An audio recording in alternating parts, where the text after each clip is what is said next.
mengenai bondingnya seorang Mhm. ibu dan anak ketika ibunya memilih untuk full Mhm. pumping. Menurut Kak Hana gimana? Aku taunya, kalau misalnya udah pakai alat harusnya nyedot keluar dong, Benar. tapi ternyata tidak semudah itu ya, Mams. Jadi even misalnya kita Mhm. starting point-nya sama persis, Kak. Rencana menyusuinya sama persis. Hmm. Tapi variabelnya tuh pasti beda, Kak. Kayak gitu. Dan itu nggak akan bisa. Aduh, jujur ini aku agak takut nih diterima dengan baik ya, semoga. Berhasil menyusui karena memilih rencana menyusui exclusive pumping. Ini cerita dari klien aku. Please welcome Kak Hana. Thank you Kak Salsa, thank you tim Paham ASI udah mengundang aku ke sini. Akhirnya bisa ketemu lagi, bisa ngobrol Finally. lagi, bisa sharing lagi. Aduh, thank you banget. Semoga sharing kita nanti bermanfaat untuk para moms. Amin. Thank you Kak Hana sudah berkenan untuk datang. Jadi Kak Hana adalah seorang working mom ya Kak ya? Betul. Dan ini pengalaman menyusui anak pertamanya ya Kak ya? Iya, betul. Boleh dong Kak Hana ceritain gimana sih Kak Hana sebagai ibu menyusui di awal-awal masa Aduh. kelahiran? Wah, di awal-awal definisi buta total soal mengasihi, udah buta over pede lagi. I see. Rasanya kayak, menyusui gampang lah ya, tinggal tempel aja, atau ya udah tinggal pompa aja, mesin yang akan menghisap. Jadi sangat minim mencari tahu informasi, cari tahu tentang pompa ASI pun aku nggak terlalu cari tahu banget. Pokoknya yang penting ada aja. Aku pilih yang ini karena ya mungkin dari testimoni dan ya udah nggak aku pelajari lebih komprehensif lagi gitu. I Dan see. ya berujung aku baru tahu cara pompa ASI tuh ya di rumah sakit gitu. Ketika kenapa ya dia nempel tapi kok hisapannya sakit, nggak pas tumpah gitu. Dan itu sepertinya aku yang nggak bisa mengoperasikan alat itu. Jadi aku kayak menyalahkan malah si alat itu, padahal akunya yang nggak punya ilmu sama I sekali. see. Aku taunya kalau misalnya udah pakai alat harusnya nyedot keluar dong, Benar. tapi ternyata tidak semudah itu ya, Mams. Ya kayak gitu, dan dari kesalahan seperti itu yang akhirnya membawa aku ke Kak Salsa. Iya. Oke, jadi Kak Hana ini klien aku yang aku bantu dampingi dan aku pantau setiap hari di program pendampingan menaikkan produksi ASI karena waktu itu mengalami permasalahan ASI seret, so called ASI seret ya sebenarnya. Betul. Padahal turn out bukan ASI seret ya Kak ya. Betul. Ternyata cuman salah teknisnya aja. Iya. Dari A sampai Z-nya ternyata banyak temuan red flag dan alhamdulillahnya berhasil kita tangani ya Kak ya. Betul. Nah mungkin sedikit cerita dan ini semua sudah dengan konsen Kak Hana. Jadi Kak Hana ini seorang ibu bekerja ya yang sudah tahu nih forecasting ke depannya most likely akan menjadi ibu Eping ya. Ibu Eping tuh kayak gimana sih Kak Hana? Wah, mom Eping itu menurutku butuh konsistensi, perlu niat, tekad yang kuat, dan juga punya faith ke diri sendiri bahwa moms tuh mampu loh untuk tetap konsisten, untuk menghasilkan ASI bisa gitu. Jadi walaupun mungkin orang luar ya melihatnya kayak kok nggak langsung sama anak, kok pakai pompa, tapi itu sama sekali tidak mengurangi value. Karena ya kita pasti melakukan itu dengan satu tujuan untuk anak kita ya, I dan see. tekad itu untuk tetap bisa memprovide, tetap bisa supply yang cukup, supply yang sesuai dengan ketenangan hati ibu, ketenangan anaknya. Wah, itu keren sih menurutku. Maksudnya menilai bahwa seorang ibu tuh punya loh kekuatan itu gitu.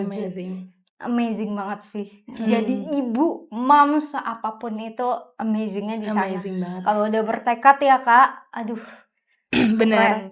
Tapi Kak Hana, kan katanya nih Kak, aku sering banget nerima, ya mungkin kita bisa bilang bentuk diskusi, tapi kan banyak yang pro, banyak yang kontra juga, Betul. mengenai bondingnya seorang ibu dan anak ketika ibunya memilih untuk full pumping. Menurut Kak Hana gimana? Wah, kalau aku sih ya, karena aku udah tanemin di otakku gitu ya, bahwa aku melakukan ini untuk anakku. Jadi itu pun udah bentuk bonding I menurutku see, gitu. betul.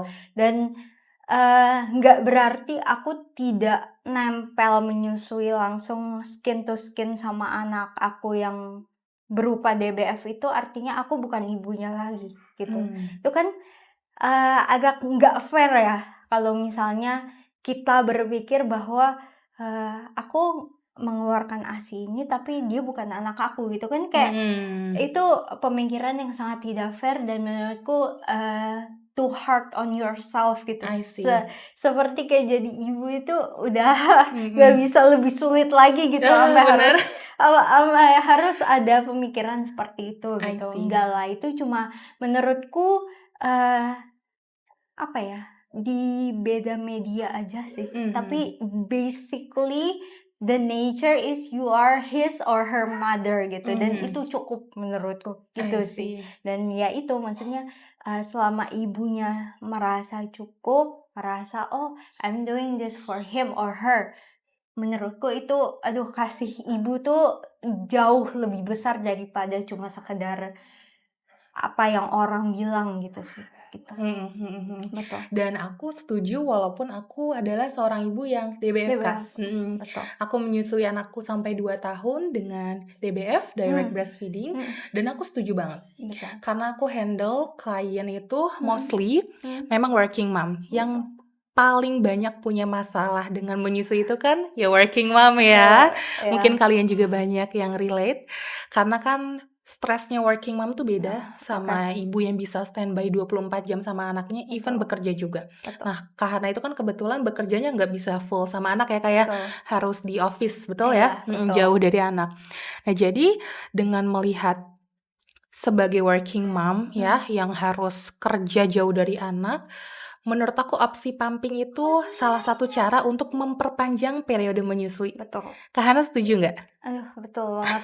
Kayaknya kalau misalnya nggak ada pumping tuh rasanya, aduh, pusing gitu ya. Karena kan kesannya jadi no other option gitu. Yes. Kalau aku nggak bisa DBF dan cintaku cuma diukur dari sana, nggak fair banget nih. Wah, Setuju. itu otak bisa kemana-mana, pikiran Benar-benar. nggak bisa kemana-mana, dan wah, itu kayaknya another problem Betul. gitu ya. Justru pumping ini sebagai problem solving ya, Kak ya. Betul. One of the Betul. best solution juga untuk Betul, kondisi working betul. mom dengan mobilitas yang sangat amat tinggi ya kayaknya, Kak Hana ya. Betul.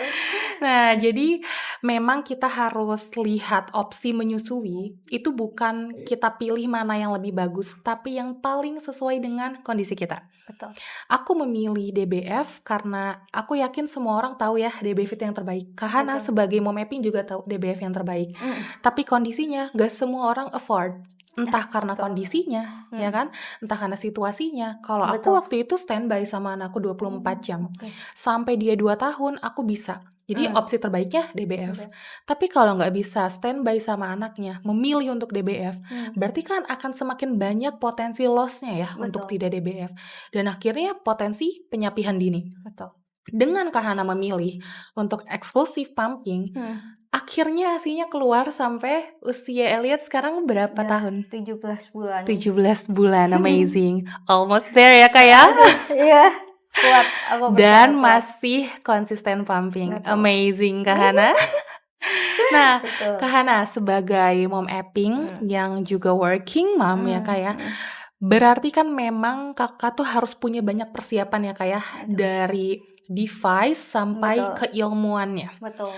Nah, kita tahu kan mungkin karena Kak Hana juga nih ngonten ya. Nanti kalian lihat TikTok ya Kak Hana tuh banyak banget sharing-sharing mengenai journey menyusui dan pumpingnya. Jadi Kak Hana diawali dengan permasalahan ASI serat tadi dan akhirnya berhasil overcome itu karena kita aplikasi manajemen laktasi pumping ya Kak ya. Dan di sini kita mau sharing-sharing ke semuanya apa sih do's and don'ts-nya ya Kak ya. Betul. Dari sisi Kak Hana yang benar-benar first hand mengalami ya Betul. sebagai mom apping. Betul. Oh, sama disclaimer kali ya Kak, awalnya tuh Kak Hana di BF juga ya Kak ya? Iya, betul. Sempat Gimana DBF. Kak Hana? Tolong ceritain. Oke. Jadi, pertama-tama aku ketemu Kak Salsa itu bentuknya udah urgent, udah penanggulangan. Mhm. Jadi karena kayak yang tadi aku sampaikan nggak ada persiapan sama sekali, jadi tahu-tahu aku berkeluh kesah aja sama Kak Salsa, "Kak, udah kayak gini kondisinya," gitu, "aku butuh yang, cepet lah dalam tanda Betul. kutip, tapi tetap dengan pengawasan Kak Salsa. Apa nih yang dalam tanda kutip bisa nge-boost, eee, Mendongkrak ya? mendongkrak Mhm. manajemen laktasi aku gitu." Mmm. Dan bener-bener ketika hands on sama Kak Salsa tuh aku udah kayak, "Nih Kak Salsa, Mmm. atur aja aku nurut," gitu. Dan, karena kan aku bekerja ya, jadi dikasih waktu, cuti melahirkan tuh cuma 3 bulan. Jadi Mmm. mungkin, 3 bulan itulah yang aku sempet kayak, "Oh ya udahlah kita kasih, second chance DBF aku bisa diperbaiki nggak ya atau Mmm. gimana," gitu. Jadi selama 3 bulan pertama aku itu, masih aktif lah ya dan aktif untuk DBF gitu. Mhm. Nah tapi 3 bulan berikutnya itu sebenarnya udah masuk fase, apa ya, aku menilai sebenarnya DBF ini efektif atau enggak buat Mmm. aku gitu ya. Mmm. Dan, selama aku konsul sama Kak Salsa sih sepertinya, dari observasi dan yang lainnya menurutku DBF aku tidak optimal. Jadi daripada, dalam tanda kutip apa ya, kayak membuang waktu, daripada, aku memaksakan Elliot terlalu keras, akunya juga jadi punya ekspektasi sama Elliot-nya tinggi untuk DBF optimal. Jadi, lama-kelamaan daripada tidak efektif, akhirnya aku memilih untuk apping aja gitu. Karena Mmm. dari awal kan aku udah, tahu nih bahwa aku working mom yang cuma dikasih waktu 3 bulan untuk cuti gitu. Jadi aku tahu nih pasti ada limit time-nya gitu Betul. untuk bisa full hands on sama Elliot. Mhm. Jadi sedikit banyak sebenarnya udah forecasting tuh kalau kayaknya aku ujung-ujungnya Eventually iya, ya? eventually Mhm. bakal jadi Epping deh. Makanya dengan, driven seperti itu, aku juga, apa ya, ada, pengaruhnya lah ke pemilihan device yang aku pakai I gitu. see. Tapi disclaimer lagi saat itu, kebetulan puji Tuhannya sudah mencukupi, jadi aku merasa aku punya pilihan lebih banyak untuk memilih device gitu. Oke. Dan aku lebih memilih untuk, ya udahlah aku invest dulu ke suatu brand yang memang kualitasnya udah oke, udah Mhm. dipercaya banyak, konselor laktasi karena kan pas lagi research tuh pasti banyak tuh yang, menyarankan atau enggak gitu. Jadi, aku pikir dengan pemilihan device yang memadai, Mhm. dan memang sudah dipercaya, ya udah aku, percayakan dulu di sana dan satu hal yang penting adalah aku mau tahu cara operasiinnya gimana. Karena Exactly. percuma device-mu semahal apapun, tapi kamu nggak tahu cara pakainya, Betul gitu betul sih. betul. Jadi, aku bilang ke Kak Salsa, "Kak, dipandu ya." Karena Harus. iya, karena udah invest tapi nggak bisa pakai dan cuma based on first impression itu sangat tidak fair gitu. Karena harus dikulik, harus tahu modenya seperti Betul. apa. Aduh ngomongin mode level itu, aduh Udah udah satu makin topik kompleks ya? sendiri ya gitu Mhm. kan. Tapi Betul. setidaknya aku sudah mencoba mempersiapkan dulu nih seperti ini dan menurutku kalau akan dipakai lama, ya kita berserah dengan kualitas dong gitu. Setuju. Jadi long time investment lah biar Yes, betul. kayak gitu. Karena berbanding lurus dengan rencana menyusui ke Hana yaitu Betul, periode panjang kan, Kak? betul, itu Jadi sih. semakin lama rencana menyusuinya, Mhm, kalau periodenya misalnya 2 tahun, ya kita mhm, harus semakin yakin pilih betul, si tipe pompanya. Yang betul. long term juga bagus, Iya, daya betul, hisapnya stabil, betul. gak bisa yang cuman, ya dia baterainya tuh ya Mhm, gak bisa bener-bener betul, menyesuaikan dengan kebutuhan kita betul, dan betul. kondisi mobilitas ya. Kayak Mhm, misalnya Kak Hana sebagai working mom, mhm, Kakak kan berarti butuh yang sistemnya baterai ya, Kak, ya? Nggak betul, bisa yang selalu colok listrik betul. kayaknya nggak memungkinkan ya, Kak, Iya, ya? betul. Nah, karena Kakak setahu aku di konten tuh pumping dimanapun ya, Kak, ya? Sambil Betul. Iya, nyetir di apapun itu. kafe Mhm. sambil nyalon ya Kak Bener, ya, bener. Jadi kita bukan cuman lihat tipe pompa apa yang paling bagus betul, saja, tapi yang paling menyesuaikan dengan mobilitas kita. betul, Jadi penentuan pemilihan tipe pompa harus berdasarkan dari variabel mobilitas ibu betul. dan juga tujuannya. Nah, itulah kenapa dari awal Kak Hana tuh bukan nanya apa yang paling bagus ya Kak ke aku Betul. ya, tapi Kak apa nih yang paling cocok Cocok. untuk aku? Betul. Karena waktu itu kan kita kejar-kejaran sama waktu ya Kak Wah, ya. iya. Definisi ngebut, but, dah kalau nggak Mhm, salsa deh. Aduh, betul. Dan parah. karena Kak Hana mintanya ngebut, aku Iya, kasih juga kendaraan betul. yang ngebut. Ngebut juga. Iya. Iya, Itu itu tuh sih. Kak yang Hmm, sering banget, kita nggak linear. Kita betul. pengen punya Hmm, target ngebut, tapi hmm, kita nggak bisa pilih tipe hmm, kendaraannya yang ngebut juga, betul. gitu. Jadi itu Hmm, unfair lah. hmm, Badan kita untuk ngebut aja harus di-support segitunya. iya, betul. Apalagi ya tipe pompa sebenarnya. Betul. Dan ini tuh variabel yang menurutku jalan terus ya, nggak bisa maksudnya karena sekarang aku udah mulai mencoba-coba pompa ASI. Mhm, Tapi dulu itu aku dengan satu device itu aku kulik full 1 tahun. mhm. Jadi maksudnya kebayang ya, maksudnya dengan mengoperasikan mesin itu nggak bisa full dengan first impression baru pertama Exactly. kali nyoba langsung oh nggak cocok gitu, belum ada misalnya insertnya belum diperbaiki, belum sampai Mmm, penggantian valve itu kan betul. menurutku agak kurang fair ya untuk menilai sesuatu. Jadi aku tuh full 1 tahun pertamaku itu aku coba pakai Medela, terus baru di bulan ke-8 aku berani pakai handsfree. Mmm, Itu sorry, awal aku April ya berarti, mhm, bulan ke-8 tuh maksudnya pas Agustus, itu mmm, pertama kalinya aku coba cup Medela handsfree gitu. Itu aku baru berani, karena aku baru percaya, handsfree ya aku butuh gitu, aku butuh mhm, handsfree, tapi aku baru pede untuk mencoba pakai handsfree lagi gitu. Karena aku udah merasakan handsfree pertama aku tuh first impression-nya kurang bagus ya karena tadi aku asal-asalan mhm, jadi dan bumerang ya, Kak, ya? iya dan di otakku jadi itu udah kayak, "Oh handsfree jelek," dan itu nggak fair gitu. Betul, Iya itu sih jadi, memang butuh waktu ya untuk betul, penyesuaian kayak gitu-gitu sih. betul, setuju. Jadi, biar kita kebayang ya, jadi Kak Hana itu menguasai dulu Iya. skill nyetirnya. Setelah bisa nyetir, mobil apapun yang dipakai bisa jalan. Nah, kurang lebih kayak gitu ya, Kak, Betul, ya.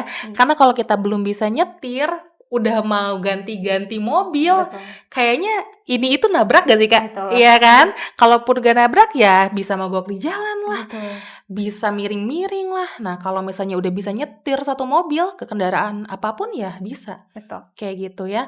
mhm, Dan sedikit disclaimer juga, pemilihan tadi hands-free cup itu karena sudah ada adjustment ya Kak, betul, dari target pumping-nya. Karena di awal Kak Hana targetnya tuh push, mendongkrak banget secara keseluruhan, akumulasi hariannya harus tinggi ya Kak ya, dan betul, itu target personalnya Kak Hana. betul, Not for everyone of course, tapi iya, waktu itu memang target kita itu ya Kak ya, dan itu yang menjadi, ya level kepercayaan diri Kak Hana betul, ya. Dan begitu udah di titik, "Oke ini cukup, ini iya, bikin hati tenang," barulah kita kenalan betul, sama hands-free cup ya. betul, Jadi betul hands-free cup itu bukan buruk, bukan jelek, aku pun nggak pernah against ya Kak ya. iya, Jadi aku tuh, bukan yang kayak nggak boleh pakai hands-free, tapi lihat dulu konteksnya. betul, Kalau mau menaikkan produksi ASI, ya jelas kita harus pakai pompa corong, betul. kayak gitu ya.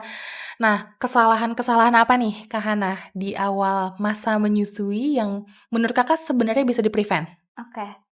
Menurutku kesalahan berarti menyusui in general ya, In general, bukannya pumping aja gitu bisa ya? DBF, bisa Oke. pumping, bisa semua. Ini aku belum sempat mengulik ya, cuma aku lumayan menyayangkan aku nggak bisa, collect colostrum. Bahkan Oke. sejak kehamilan yang, udah mulai tua ya, Mhm. itu kata Kak Salsa juga sebenarnya bisa ya, udah mulai Kita bisa di-collect gitu ya? stimulation bisa, Nah iya. nggak harus selalu keluar, tapi Mmm. stimulation-nya itu bisa.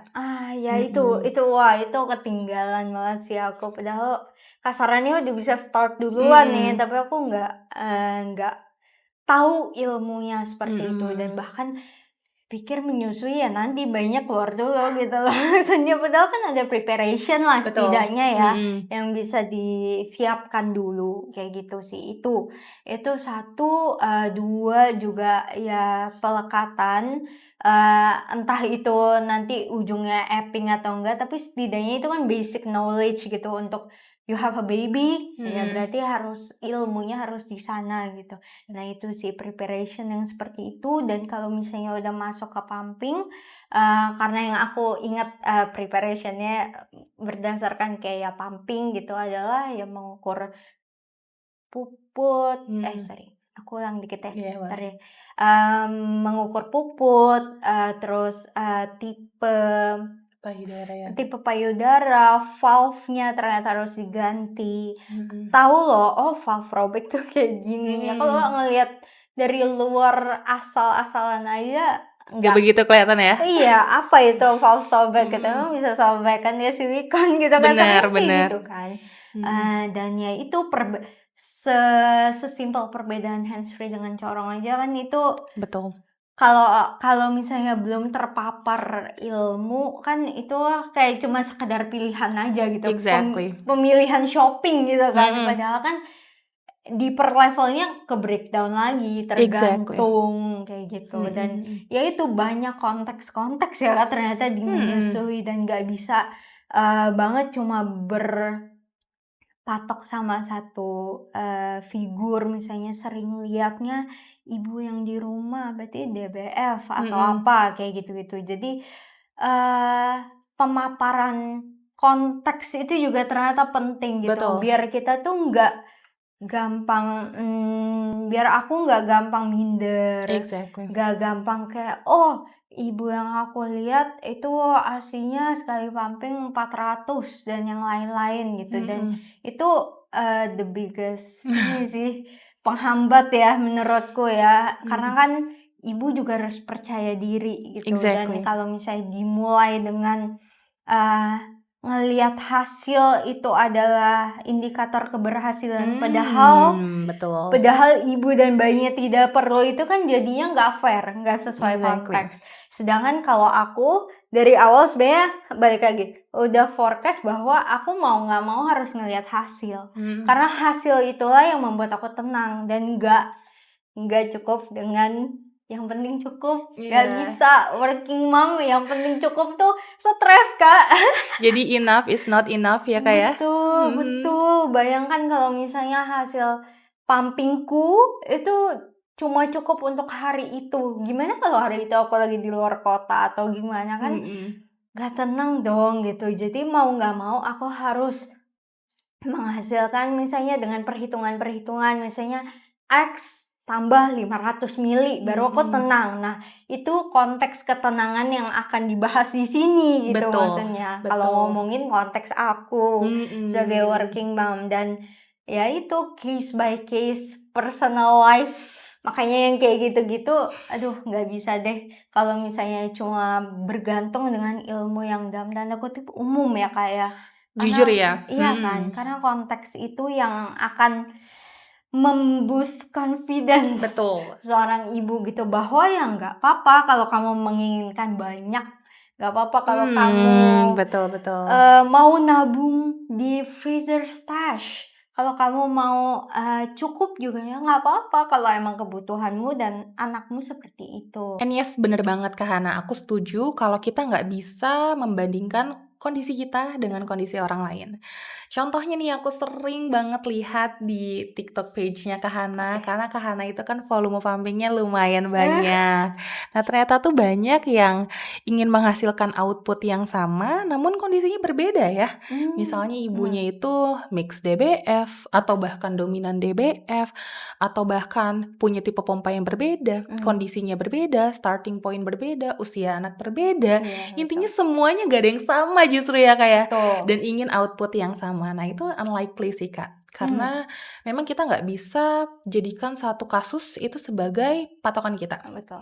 Ya.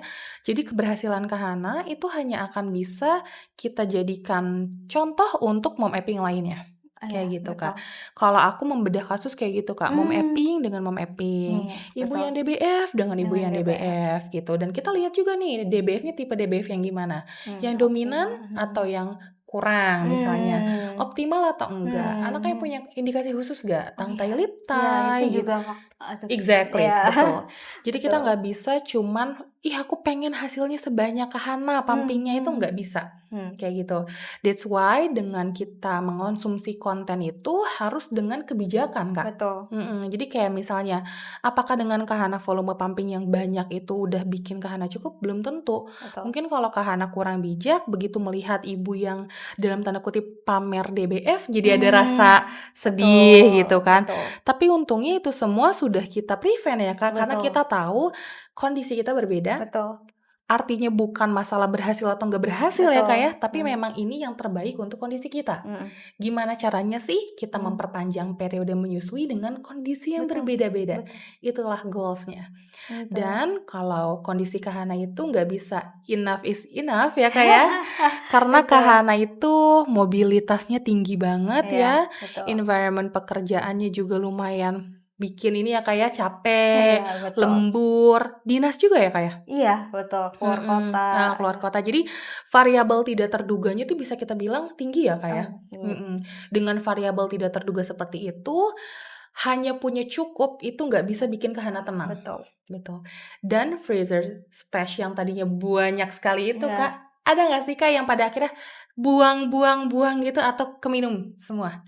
Aduh, jujur, ini aku agak takut nih diterima dengan baik ya, semoga, bahwa sebenarnya aku ada beberapa yang aku buang karena expired, gitu. Jadi entah gimana saat itu Elliot sempat ada penurunan, keinginan untuk minum susu ya, Kak, mungkin fase atau gimana, Mhm. karena sekarang udah banyak lagi minum Mmm. ya.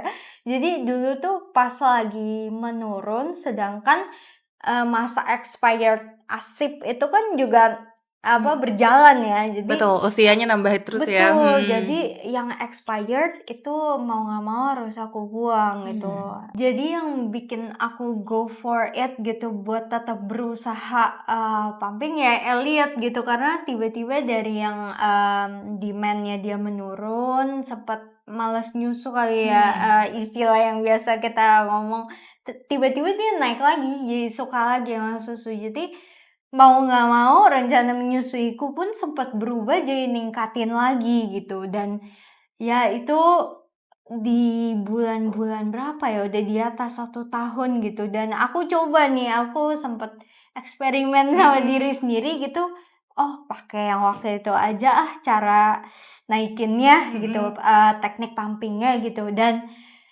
Nggak nggak works di aku lagi, Kak, gitu. Karena badan udah capek, Iya, betul. udah kebiasa stop power pumping, tiba-tiba bangun subuh lagi.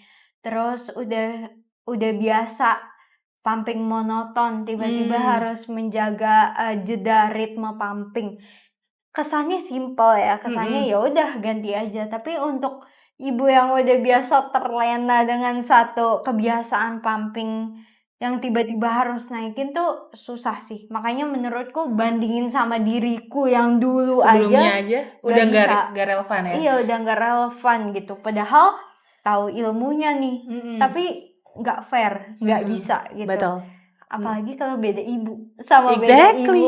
itu Mhm. nggak bisa Nggak sih, bisa. nggak bisa Betul. banget. Jadi mau nggak mau harus, jadi makin pelan pace-nya. Jadi Mmm. tetap power pumping, tapi akunya yang nggak bisa mengekspektasikan bahwa, "Oh ya udah pakai ini langsung naik," Iya, gitu. hasilnya kencang gitu ya, Kak, ya? Iya, karena Exactly. aku sekarang udah pakai track-nya yang biasa-biasa aja nih, dulu fast track, sekarang Mhm. regular track gitu. Iya, Jadi betul. akunya juga harus, menjaga ekspektasi gitu bahwa Setuju. nggak bisa, aku udah, nggak bisa secepat itu lagi. Tapi tekad menyusui mah masih ada dong, masih harus Harus. ada, kayak gitu. Dan Mhm. ya itu, pelan-pelan, nabung lagi arsipnya, walaupun ya sekarang udah kejar-kejaran lagi ya. Ternyata 1 tahun Aduh, berapa, 17 bulan ya, Kak, ya? iya 17 bulan. Masih kejar-kejaran. Betul, Dengan volume pumping yang tinggi ya, Kak, ya? betul. Mhm. Jadi betul dengan kasus Kak Hana tadi, ini artinya tuh Kakak tuh berubah target ya, berubah Betul target dengan kondisi yang sudah berbeda. betul. Nah, itu bagian dari perubahan pola. Mmm. Kalau kita mengalami perubahan pola, entah itu dari usia bayi yang tadinya Elliot itu cuman masih berapa bulan ya, Kak, ya, dibandingin sama sekarang udah belasan bulan, di atas 1 tahun lebih. Mhm. Menggunakan kombinasi teknik pumping yang sama dengan hasil observasi dulu, itu udah Mhm. nggak akan relevan. Mmm. Nah, Betul. kalau di program aku mungkin Kak Mmm. Hana familiar Mhm kan, itu mhm. kita observasi pasti udah mulai lagi dari nol. Jadi data yang kemarin tuh ya cuman data-data lama aja Betul. gitu, cuman untuk ya bahan pertimbangan lah kayak, "Oh Mmm. ini polanya Kak Hana dulu." Tapi nggak Mmm. akan kita jadikan, patokan lagi. Betul Karena Kak Hana yang sekarang, Elliot yang sekarang, betul. tubuh Kak Hana yang sekarang itu udah Mhm beda mhm dibandingkan dulu, dan mhm. itu udah nggak boleh kita pakai panduan yang sama. Betul. Jadi, mungkin Kak Hana juga jadi lesson learn ya, Kak, ya, Iya, even betul. itu panduan sendiri loh, Iya. ya kan, punya Mau Kak Hana diulang nggak dulu, bisa nggak bisa. nggak Karena bisa. waktu itu panduan yang aku berikan hanya akan Mmm. treatment-nya tuh bekerja di kondisi Kak Hana dulu. Betul. Kayak gitu. Karena observasinya ya 1 tahun plus-plus yang lalu ya, Iya, Kak, ya. Jadi betul. udah nggak relevan namanya. Nah, Betul. kalau kita menggunakan panduan pumping dengan kombinasi teknik pumping yang kompleks, tapi tidak relevan dengan kondisi Betul kita, nggak akan ada hasilnya. Nih, Kak betul. Hana udah belajar sendiri. Betul Jadi itulah kenapa kita nggak sarankan ya, Kak, ya, kita betul pakai jadwal pumping orang misalnya betul. dijadikan plek-ketiplek buat kita. Mhm. Ya nanya-nanya boleh tapi mungkin di-adjust ya, Kak, Betul ya, karena betul kan target beda, starting point betul. beda, nyari referensi boleh, tapi jadikanlah itu bukan patokan, tapi ya, Iya. ngelihat kalau, oh ini untuk ibu bekerja misalnya, Betul. kalau bekerjanya kayak aku cocok nggak ya? Nah, harus ada Betul concern ke sana tuh, betul. di-consider lah kondisi-kondisi kita, karena kan Mhm. variabel-variabel Kak Hana itu bakal berbeda dengan variabel-variabel aku, Kak. Iya. Jadi even misalnya kita, Mhm. starting point-nya sama persis, Kak. Rencana menyusuinya sama persis, Mhm. tapi variabelnya tuh pasti beda, Kak. Kayak gitu, dan itu nggak akan bisa sama, kayak gitu ya. Betul. Kecuali kita ngomongin semua variabel sama persis somehow, nah itu mungkin Iya, kita bisa dapat result yang sama. betul. Result yang sama pun, Kak, mungkin pace-nya beda. Oh, iya. Karena kan bedain kita observasi sama actual kita ngerjain. Iya, betul. Contohnya adalah, misalnya kita punya 2 ibu nih, yang Mmm. starting point-nya sama, kondisinya sama, targetnya sama, semua Mmm. aja sama. Mhm. Tapi yang membedakan support system. Mmm. Kira-kira hasilnya beda nggak? Aduh, beda Pasti banget. beda. Iya. Kak Hana ceritain dong waktu itu Kakak gimana support system-nya sebagai mom apping, working Aduh mom mobilitas yang tinggi sekali? aduh, bener sih. Aduh, kalau dibayangkan tuh kayaknya nggak mungkin sih kalau support system-nya tuh nggak memumpuni ya. Beda banget antara di rumah dan di kantor, itu aja udah 2 hal yang berbeda gitu. Mhm. Di rumah waktu itu pas awal-awal masih, berdua aja, sama suami ngurus Elliot, tapi lambat laun ada opa omanya, dan kemudian baru ada suster lagi gitu. Itu aja udah di-support segitunya gitu loh. Jadi dengan yang kayak gitu aja, masih kadang masih ada struggle-nya ya, kadang suka lihat, konten-konten juga udah di-support segininya tapi masih sedih atau gimana, nah Mhm. apalagi nggak ada gitu kasarannya. Exactly. Itu itu menurutku nge-boost kepercayaan diriku, karena kan ketika aku pumping, oh, aku yakin suamiku jaga atau opa omanya jaga Jadi atau apa. tenang dan Jadi tenang, rileks. rileks, pumping-nya enak, bisa fokus di mode. Kesannya simple ya, kayak cuma mainin mode level, tapi itu butuh fokus loh. Kasarannya Mhm. kayak gitu kan. Dan dibantu banyak hal, di-support, maksudnya ya udah, oh udah waktunya pumping ya, ya udah, ke atas saja aku yang urus atau gimana. Mmm. Kayak gitu aja itu udah sangat, "Oh oke, aku semangat pumping, Tenang mau ya, pumping nih," kayak heeh. gitu. Itu artinya ibunya ready gitu loh. Mhm. Dan di kantor juga aku bersyukur banget, kantorku nggak apa-apa, "Oh udah waktunya pumping." Bahkan ada, rekan kerja juga yang nanya, "Eh kok nggak pumping? Bukannya jam segini biasa pumping ya?" Kayak gitu. Oh, malah rekan kerjanya Iya, yang inget malah jadwal kayak, "Oh pumping, Kak? iya, bener juga, maaf ya." Kayak gitu. Jadi dan diperbolehkan, dikasih waktu, dikasih periode gitu yang maksudnya waktu itu aku pernah kan dikasih jadwal power pumping di kantor Iya, gitu. betul. Dan itu nggak mungkin kalau misalnya apa ya, tidak mendapat izin, tidak dipersilahkan, itu menurutku nggak akan terjadi dan Betul. menurutku nggak akan efektif juga, Mm-mm. percuma. Dan eventually ujung-ujungnya juga itu pas lepas dari program menurutku udah nggak relevan lagi karena aku makin sibuk di kantor dan yang lainnya, akhirnya daripada nggak efektif ya udah aku adjust saja jadwal Mm-mm. pumpingku gitu. Betul. Dan yang kayak gitu-gitu sih, maksudnya dikasih ruang laktasi di kantor, dikasih kulkas untuk simpan ASI khusus untuk ASI, ada freezer untuk naruh es batunya, jadi nggak usah pakai cooler bag, bergantung full sama cooler bag tuh nggak perlu gitu kan. Itu udah memangkas kekhawatiran ibu working mom Jadi berapa fokusnya cuman banyak tinggal pumping. pumping aja gitu I see. kasarannya. Dan menurutku itu privilege yang aku punya dan aku bersyukur banget gitu. Aku Betul. bersyukur banget kantorku menerima, rumahku menyediakan fasilitas yang ada, freezer boleh untuk ASI, yang dipisah malah bahan makanan rumah, yang dikotakin malah bahan makanan rumah, padahal harusnya kotak ASI ya gitu kan. Cuma maksudnya bersyukur aja gitu, banyak hal-hal yang sangat didukung dan itu yang nge-boost dan membuat aku bertahan sampai hari ini gitu. I Kalau nggak ada see. sih, wah itu nggak tahu sih, pikiran aku udah pusingnya berapa kali lipat gitu. Karena jadi banyak yang perlu dikhawatirkan ya Kak ya. Betul, Ketika kita semakin banyak rasa cemas, feeling anxious, betul.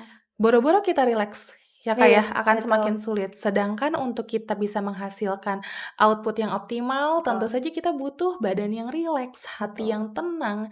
Karena ketenangan, relaksasi itu akan meningkatkan level hormon oksitosin kita Kak. Oksitosin ini hormon yang mengeluarkan ASI kita. Jadi sebanyak apapun volume ASI di payudara kita, ketika hormon oksitosinnya rendah Kak, pengeluarannya akan sulit. Jadi let's say di payudara tuh udah ready nih 200 mili Kak, tapi kita dalam kondisi stres banget, kelaparan, mungkin kehausan, anxious gitu kan. Pokoknya nggak tenang deh, boro-boro bisa relax. Akhirnya yang keluar apa?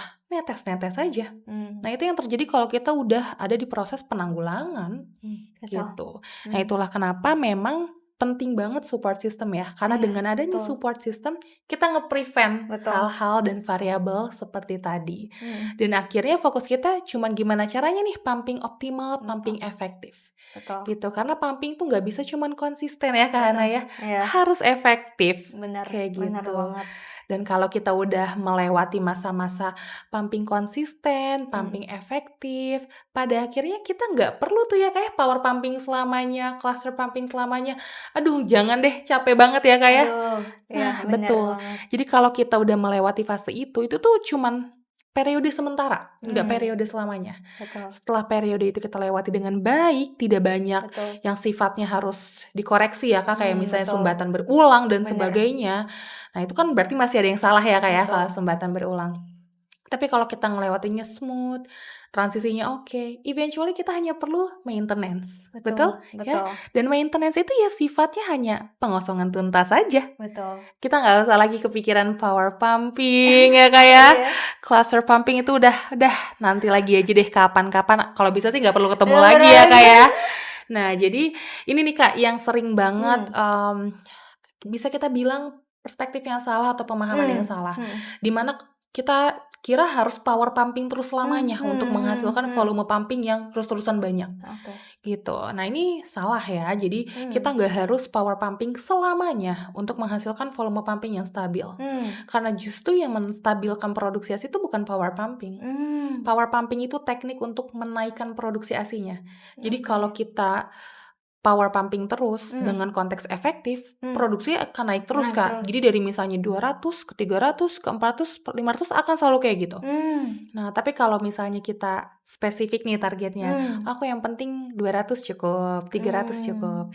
Nah setelah itu udah kita dapatkan dan kondisinya stabil, tinggal maintenance saja dan hasilnya akan sama. betul. Kayak gitu. Jadi gimana cara kita regulated itulah yang Betul. penting. Bukan cuman tadinya power pumping one day semua reguler, itu nggak bisa juga ya. Yang ada malah nanti Betul. drop lagi. Betul. Transisi itu penting ya Kak Hana Betul, ya. Kak Hana betul. juga kayaknya transisi banget ya. Mhm. Pelan-pelan banget. Pelan-pelan, lama, dan ya kadang kan kalau mau transisi rasanya kayak, aduh mau cepet-cepet lepas nih, nggak bisa, Harus sabar ya Kak ya. harus sabar. Tubuh kalau mau apa ya, dari awal tuh menyesuaikannya pelan-pelan, turuninnya pelan-pelan dong gitu. Exactly. Jadi semakin smooth Betul. transisinya akan semakin minim potensi masalah ya Kak ya. Betul. Dan sebagai mom apping yang bisa kita bilang bergantung sama pompa, minimalisirlah potensi-potensi itu ya. Benar. Karena kan kalau ibu-ibu DBF tuh kan misalnya sumbatan atau apa ya tinggal nenenin anaknya, selesai gitu kan. Kalau di konteks pumping nggak semudah itu. Jadi better kita prevent. Betul. Gitu. Se-smooth mungkin. Jadi transisinya tuh memudahkan badan untuk adaptasi. Ketika badan mudah untuk adaptasi, mereka akan responsif. Jadi apapun instruksi yang diberikan atau sinyal yang kita kirim ke otak kita, itu akan diterima dengan baik. Gitu. Jadi yang seharusnya kita naik, jadi naik, stabil. Kan enak kayak gitu ya Kak ya. Karena naik terus itu nggak selalu hal yang bagus Kak. Betul. Apalagi kalau tidak terkontrol. Jadi pentingnya banget kita menguasai berbagai macam teknik pumping itu karena target gak hanya selalu menaikkan ya Kak ya. Maintenance lebih susah gak sih Kak daripada naikin? Jujur menurut aku naikin itu gampang, maintenance itu sulit ya. Karena periodenya lebih panjang ya Kak Hana ya. Iya. Tadi udah main teknik pumping yang kompleks, itu kalau maintenance yang gak bisa atau kayak mau one click away langsung naik tuh, wah itu udah ada potensi kecewanya, potensi nggak bisa maintenance dosis tinggi, itu kan nanti malah ibunya yang kasihan gitu, dan waktunya jadi kebuang sia-sia gitu kan, nggak efektif itu sih. Itu aku suka banget. Dimana ketika kita value waktu kita. Itulah kenapa ilmu pumping itu perlu dipelajari kalau memang kita berencana pumping ya Kak ya. Karena kalau kita nggak mempelajari ilmu pumping, kita akan membuang waktu. Ya Kak ya. Karena berasa nggak pumping sebelum punya ilmu sama setelah punya ilmu tuh, waduh beda banget ya Kak. Beda banget. Dari pumping monoton, ternyata ada ritmenya. Betul. Posisi yang benar kayak gimana, jangan asal tempel doang. Wah itu banyak sih. Ternyata nggak sesimpel itu ya. Iya, mungkin hitungan waktu ya bisa dilihat dari timer, tapi untuk memantau LDR itu kan perhitungan, maksudnya nggak bisa cuma oh ya udah LDR kalau hoki-hokian aja, kalau untung-untungan aja, enggak. Ternyata LDR itu bisa dijemput ya Kak ya. Harus dirangsang. Betul. Kalau misalnya percuma sih pumping nggak LDR tuh. Gimana ya? Karena itu pengeluarannya langsung keluar gitu kan kalau lagi LDR. Sedangkan kalau yang lagi nggak LDR ya cuma tetesan tapi nggak maksimal gitu. Ada kalanya tuh ini durasinya udah selesai, tapi ternyata aku iseng 2 menit lagi, harusnya sih 2 menit lagi benar keluar. Bayangkan kalau misalnya aku kayak berpatok dengan durasi aja, nggak tahu bahwa ini hitungannya harusnya LDR lagi nih gitu, dan dibiarin aja, apa nggak sayang sekali LDR lumayan banget gitu loh, maksudnya ngebus banget, dan itu potensi sumbatannya pas lagi LDR, wah itu gila nih kalau misalnya sampai tersumbat pas lagi LDR itu, wah bermasalah. Bumerang. Iya, malah bumerang. Betul. Jadi seperti yang tadi Kak Hana sudah sampaikan, memang kita harus optimalisasi LDR. Karena cara ASI kita keluar itu ada 2 cara Kak Hana. Yang pertama release ini sifatnya tetes-tetesan jarang aja. Jadi apapun stimulasi yang diberikan ke payudara, puting, itu tuh akan rilis aja ada tetesan. Dan release ini tidak mampu mengosongkan payudara. Itulah kenapa tadi Kak Hana bilang, tapi kok netes-netes nggak optimal ya gitu, walaupun nonstop ya netesnya ya kayak terus-terusan. Karena kalau kita mengandalkan si realist ini, Hmm. kebayang kita butuh berapa jam dalam satu sesi, Hmm. gitu kan? Puluhan menit itu udah minimal, gitu Betul. ya kayak. Karena netes-netes itu nggak bisa ngosongin payudara kita. Nah, cara ASI keluar yang kedua ini namanya let down reflex. Nah, LDR inilah yang mampu mengosongkan payudara kita. Dan sifatnya itu dirangsang, bukan ditunggu. Jadi bukan masalah pumping tuh harus berapa menit, bukan. Tapi durasi ini memang menunjang terjadinya LDR. Kayak gitu ya. Jadi itulah kenapa semua ilmu pumping itu dipelajarinya memang secara bersamaan. Bukan cuman kita belajar berapa kali pumping dalam sehari, udah. Nggak bisa. Atau kita cuma belajar harus pakai pompa corong atau handsfree, udah. Nggak bisa. Jadi semuanya itu dipelajari secara bersamaan. Nah, itulah kenapa penting banget kita menguasai teknik dasar dulu sebelum kita mulai pumping. Betul. Semoga semua ini jadi bermanfaat ya, karena aku yakin banget Kak Hana banyak yang di kondisi mirip-mirip kayak Kak Hana. Working mom, tapi pengen banget menyusui anaknya. Dan yang terpenting itu juga kitanya yakin dari awal ya, kayak bukan cuman kayak usahain deh nyusuin tapi lihat nanti, misalnya gitu kan. Betul. Karena kita sudah meragukan diri kita sendiri dari awal Kak. Betul. Kayak gitu. Atau kita punya prioritas yang lebih tinggi daripada menyusui. Kayak gitu. Which is sebenarnya itu pilihan ibu ya, gak masalah. Betul. Itulah kenapa yang namanya ilmu menyusui itu harus dijemput. Betul. Bukan dipaparkan saja. Jadi kalau kita merasa butuh, baru kita jemput. Tapi kalau misalnya ternyata nggak relevan, cari provider lain. Betul. Kayak gitu. Ya, oke deh semuanya. Thank you so much for watching. Terima kasih banyak Kak Hana sudah hadir ke podcast perdana Paham ASI. Semoga videonya bermanfaat. Nanti kita bakal sharing-sharing lebih banyak lagi. Bye.